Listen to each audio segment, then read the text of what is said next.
ND and CBS exams, there's a lot of issues going on, the future of India. So how you see all this? Yeah, exactly. There's the future of India that's at stake, the young people of India. Look, for generations in our country, examinations, studies, good results were the passport to the future.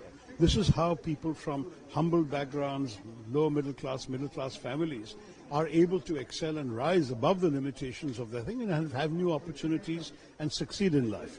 This is how young people study very hard, sacrificing so much in order to prepare for these examinations.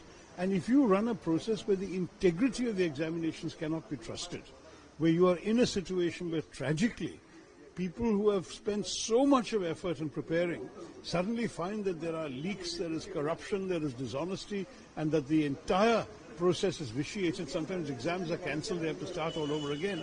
When people see that, they feel so betrayed and so let down. The world is full of competitive examinations that are conducted fairly, whether it's the SAT or the Cambridge exams or the ISC or whatever. Why is it that it's only something that our government administers that is constantly being messed up? Why is the government in a situation where it is not able to guarantee the fairness and integrity of such a simple process as a national examination?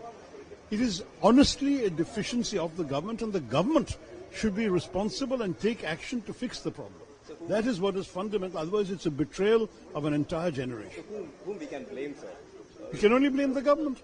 The government, the ministry, the NTA, all the people responsible for a situation where what is conducted in every other country in the world, in India somehow is done with this shameless leaking and incompetence. The youth are in the protest right now. In the means, we can say that Narendra Modi is giving melody to the Prime Minister. So how you see? No, the one and the other don't have anything to do with each other. I think the government, which is headed by Prime Minister Modi, has an overall responsibility.